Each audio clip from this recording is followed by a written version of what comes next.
Assalamualaikum warahmatullahi wabarakatuh. Perkenalkan, nama saya Adam Fabian Dika dengan SIM 124 24 1032. Saya dari kelompok 1.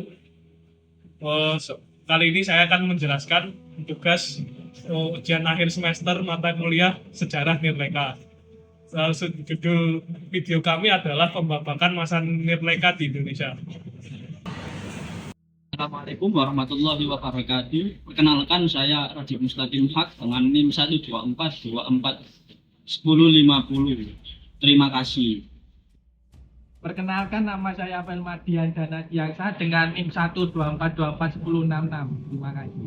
Pembabakan masa Nirleka di Indonesia merupakan awal di mana perjalanan manusia dimulai jauh sebelum sejarah ditulis.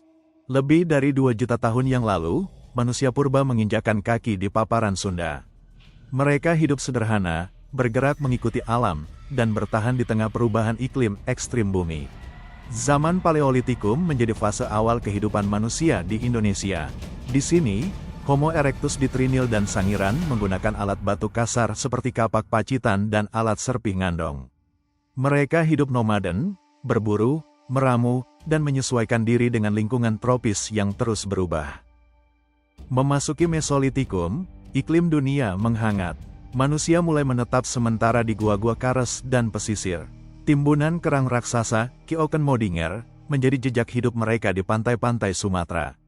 Di Sulawesi, gua leang-leang menyimpan alat mikrolit, lukisan purba, dan bukti ritual penguburan awal, menandakan bahwa manusia mulai memahami makna kehidupan dan kematian. Neolitikum membawa perubahan paling besar dalam sejarah awal manusia, pertanian. Masyarakat mulai menanam padi dan umbi, memelihara hewan, dan membangun perkampungan tetap. Teknologi alat batu diasah halus menjadi kapak persegi dan lonjong, dibawa oleh migrasi penutur Austronesia yang memperkaya budaya Nusantara. Pada zaman Megalitikum, spiritualitas berkembang pesat. Manusia membangun menhir sebagai simbol penghormatan leluhur, dolmen sebagai altar persembahan, dan sarkofagus sebagai tempat peristirahatan terakhir. Punden Berundak, cikal bakal arsitektur keagamaan Nusantara, muncul sebagai pusat pemujaan kekuatan gaib yang dipercaya mengatur alam. Zaman Perundagian menandai hadirnya teknologi logam. Masyarakat menguasai teknik peleburan besi dan perunggu.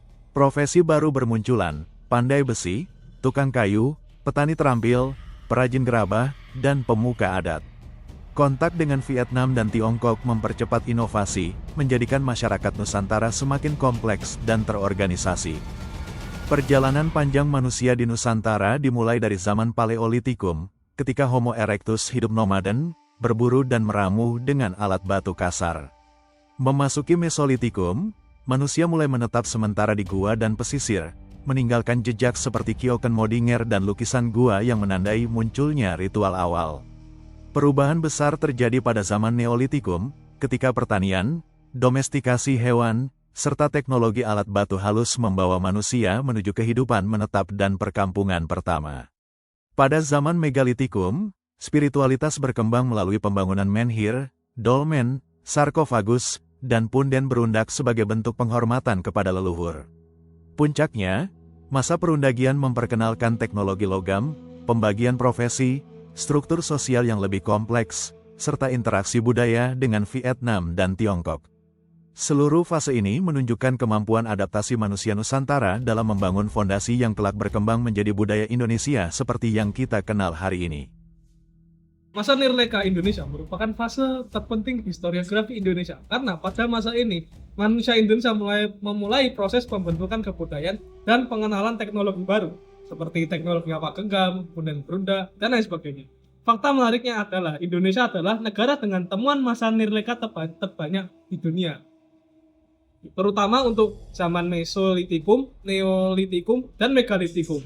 Hal ini dibuktikan dengan beragamnya macam-macam peninggalan di situs masa Nirleka seperti di situs Sangiran, Ngawi, Trinil, dan Mojokerto. Kemudian kita melompat pada masa Perundagian. Masa ini merupakan masa di mana manusia Indonesia mengalami perkembangan budaya yang lebih kompleks. Hal ini bisa dibuktikan seperti berbagai macam mata pencarian dan sistem kepemimpinan kesukuan yang semakin beragam dan kompleks. Masa Perundagian ini juga sangat dipengaruhi oleh pengaruh luar negeri. Pengaruh luar negeri ini berasal dari negara seperti Tiongkok, Vietnam, dan Taiwan.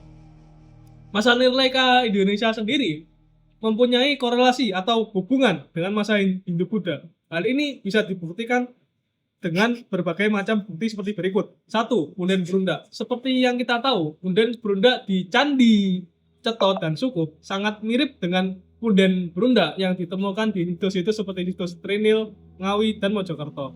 Bentuknya itu sangat mirip, strukturnya sangat mirip, dan model penataannya pun juga sangat mirip. Yang kedua terkait dengan penguburan mayat.